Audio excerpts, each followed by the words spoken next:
നമസ്കാരം. മലയാളി വാർത്തയിലേക്ക് സ്വാഗതം. സംസ്ഥാനത്തെ പല ബാറുകളും അതിരാവിലെ 5 മണി മുതൽ തുറന്ന് പ്രവർത്തിക്കുന്നു. ഇങ്ങനെ ബാറുകൾ 5 മണി മുതൽ തുറന്ന് പ്രവർത്തിക്കാൻ അനുവാദമില്ല. ബാറുകൾക്ക് സംസ്ഥാനത്ത് പ്രവർത്തിക്കാൻ ഒരു സമയം നിശ്ചയിച്ച് കൊടുത്തിട്ടുണ്ട്. ആ സമയത്തിനപ്പുറത്തേക്കോ ഇപ്പുറത്തേക്കോ ബാറുകൾക്ക് പ്രവർത്തിക്കാൻ അനുവാദമില്ല. അതുകൊണ്ട് തന്നെ 5 മണി മുതൽ എങ്ങനെയാണ് നമ്മുടെ സംസ്ഥാനത്ത് പല ബാറുകളും തുറന്ന് പ്രവർത്തിക്കുന്നത്? ഈ ബാറുകളിൽ ആദിരാവിലെ വരുന്നവർ അല്ലെങ്കിൽ നിയമവിരുദ്ധമായി ബാറുകൾ തുറന്ന് മദ്യം വാങ്ങുന്നവർ സമൂഹത്തിലെ ചില ഉന്നതരായ ആളുകൾക്ക് വേണ്ടി 5 മണി മുതൽ നിയമം തെറ്റിച്ചുകൊണ്ട് ബാറുകൾ തുറന്ന് പ്രവർത്തിക്കുന്നത് എങ്ങനെ? ഇവിടുത്തെ എക്സൈസിലെ ഉദ്യോഗസ്ഥന്മാർ ഇത് കാണാതെ പോവുകയാണോ? ഇവരറിയാതെ എങ്ങനെയാണ് ഈ ബാറുകൾ തുറന്ന് പ്രവർത്തിക്കുന്നത്? മാത്രമല്ല, പോലീസിലെയും എക്സൈസിലെയും ഉന്നത ഉദ്യോഗസ്ഥന്മാർ പെട്ടിക്കണക്കിന് മദ്യമാണ് സൗജന്യമായി ഈ ബാറുകളിൽ നിന്നും കൊണ്ടുപോകുന്നത്. ഇങ്ങനെയുള്ള പല ഉദ്യോഗസ്ഥന്മാരുടെയും രഹസ്യ വിവരങ്ങൾ എനിക്ക് കിട്ടിയിട്ടുണ്ട്. പറയുന്നത് മറ്റാരുമല്ല, സംസ്ഥാനത്തെ എക്സൈസ് വകുപ്പ് മന്ത്രി എം ലിജു തന്നെയാണ്. അദ്ദേഹം പറഞ്ഞതാകട്ടെ ഉന്നത ഉദ്യോഗസ്ഥന്മാരെ, എക്സൈസ് കമ്മീഷണർ ഉൾപ്പെടെയുള്ള ഉന്നത ഉദ്യോഗസ്ഥന്മാർ പങ്കെടുത്ത ഒരു യോഗത്തിലാണ്. ഉന്നത ഉദ്യോഗസ്ഥന്മാരെ നിരത്തി ഇരുത്തിക്കൊണ്ടാണ് മന്ത്രിക്ക് ഇത് പറയേണ്ടി വന്നത്. ഈ സംസ്ഥാനത്ത് എങ്ങനെയാണ് ബാറുകൾ 5 മണിക്ക് പ്രവർത്തിക്കുക? ബാറുകൾ 5 മണിക്ക് പ്രവർത്തിക്കാൻ ഈ സംസ്ഥാനത്ത് കഴിയുമോ എന്ന് അദ്ദേഹം പോലീസ് ഉദ്യോഗസ്ഥരോട് ചോദിക്കുകയാണ്. അവർ ആദ്യം ഒന്നും മിണ്ടുന്നില്ല. തനിക്കൊന്നും കേൾക്കാൻ കഴിയുന്നില്ല എന്ന് പറയുന്നതോടുകൂടി ഇല്ല എന്ന് എക്സൈസ് ഉദ്യോഗസ്ഥന്മാർ മറുപടി പറയുന്നു. അങ്ങനെയെങ്കിൽ നിങ്ങളുടെയൊക്കെ അനുവാദമില്ലാതെ അല്ലെങ്കിൽ നിങ്ങളൊക്കെ അറിയാതെയാണോ ഇത് നടക്കുന്നത് എന്ന് മന്ത്രി ചോദിക്കുന്നുണ്ട്. അതായത് ഈ യോഗത്തിൽ പങ്കെടുക്കുന്ന ഏതാനും ചില ഉദ്യോഗസ്ഥരുടെയെങ്കിലും അല്ലെങ്കിൽ ഏതാനും ചില ഉദ്യോഗസ്ഥരുടെ പേരിലെങ്കിലുമുള്ള പരാതി എക്സൈസ് മന്ത്രിക്ക് ലഭിച്ചിട്ടുണ്ടാകും. അവരെക്കുറിച്ചുള്ള വിശദമായ രഹസ്യ റിപ്പോർട്ട് എക്സൈസ് മന്ത്രിക്ക് ലഭിച്ചിട്ടുണ്ടാകും.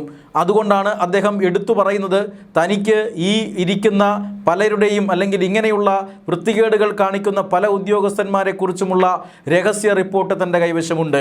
ഈ സർക്കാർ അധികാരത്തിലിരിക്കുന്ന കാലത്തോളം അത് നടക്കില്ല എന്നാണ് ഇപ്പോൾ എക്സൈസ് മന്ത്രി തുറന്നു പറഞ്ഞിരിക്കുന്നത്. അതായത് സംസ്ഥാനത്തിൻ്റെ ആഭ്യന്തരമന്ത്രി ഓപ്പറേഷൻ തൂഫാൻ നടപ്പിലാക്കുകയാണ്. ഓപ്പറേഷൻ തൂഫാൻ ലക്ഷ്യമിടുന്നത് ലഹരി മാഫിയയെ സംസ്ഥാനത്ത് നിന്നും കെട്ടുകെട്ടിക്കുക എന്നതാണ്.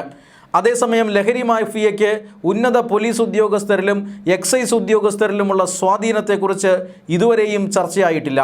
അങ്ങനെ ഒരു ചർച്ചയ്ക്ക് തുടക്കം കുറിച്ചിരിക്കുകയാണ് എക്സൈസ് വകുപ്പ് മന്ത്രി എന്ന് തന്നെ പറയണം. ഈ വാർത്ത അല്ലെങ്കിൽ ഇങ്ങനെ ഒരു കാര്യം എക്സൈസ് വകുപ്പ് മന്ത്രി എം ലിജുവിന് ഉദ്യോഗസ്ഥരെ വിളിച്ചിരുത്തി വളരെ രഹസ്യമായി നാട്ടുകാർ കേൾക്കാതെ പറയാൻ സാധിക്കും. അവർക്ക് കൃത്യമായ നിർദ്ദേശങ്ങൾ കൊടുക്കാൻ സാധിക്കും. പക്ഷേ മന്ത്രി വളരെ പരസ്യമായി തന്നെ ഇത് പറയാൻ തീർച്ചയായും കാരണങ്ങളുണ്ട്. അതിലൊന്ന്, മന്ത്രിക്ക് രഹസ്യമായി ചെയ്യാവുന്നതിനും അപ്പുറത്തേക്ക് ഈ ബന്ധം വളർന്നിരിക്കുന്നു എന്നുള്ളതാണ്. നിസാരക്കാരനായ ആരും വിചാരിച്ചാൽ ഈ ബന്ധത്തെ ഇല്ലാതാക്കാൻ കഴിയില്ല. സംസ്ഥാനത്ത് ഓപ്പറേഷൻ തൂഫാൻ നടപ്പിലാക്കിയതിന് ശേഷം ഓപ്പറേഷൻ തൂഫാനിൽ ഈ ലഹരി വസ്തുക്കൾ ഉണ്ടാക്കുകയോ വൻതോതിൽ ഇറക്കുമതി ചെയ്യുകയോ ചെയ്യുന്ന ഒരു സംഘത്തെയും പിടികൂടിയിട്ടില്ല. ഏതാനും ചില കാരിയർമാരെ പിടികൂടിയിട്ടുണ്ടാകാം. 2 സ്കൂൾ അധ്യാപികമാരെ പിടികൂടിയതാണ് വലിയ വാർത്തയാകുന്നത്. കഞ്ചാവും അതുപോലെ തന്നെ MDMA എല്ലാം വലിയ അളവിൽ ചിലപ്പോൾ പിടികൂടിയിട്ടുണ്ടാകാം. പക്ഷേ ഇതുണ്ടാക്കുന്ന അല്ലെങ്കിൽ ഇത് സംസ്ഥാനത്തേക്ക് വൻതോതിൽ വരുത്തുന്ന വലിയ മാഫിയ സംഘങ്ങളുണ്ട്.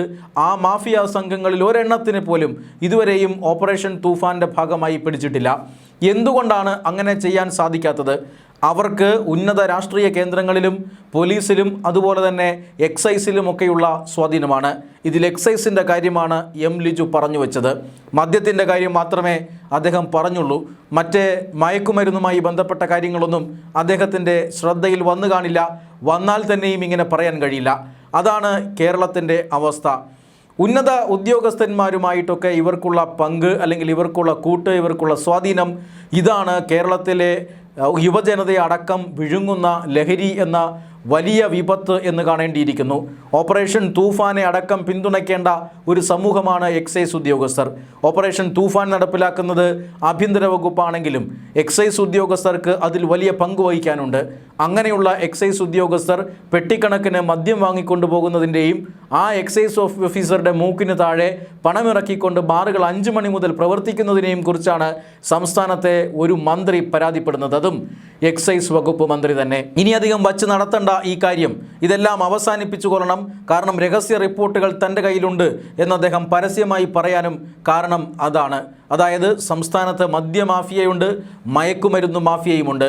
ആ മദ്യമാഫിയയ്ക്കെതിരെയും മയക്കുമരുന്ന് മാഫിയയ്ക്കെതിരെയും പോരാടണമെങ്കിൽ നട്ടെല്ലുറപ്പുള്ള ഒരു രാഷ്ട്രീയ നേതൃത്വം ഉണ്ടാകണം. ഓപ്പറേഷൻ തൂഫാന്റെ പേരിൽ റാലികളും അതുപോലെ തന്നെ മറ്റ് ബോധവൽക്കരണ പരിപാടികളും മാത്രം പോരാ.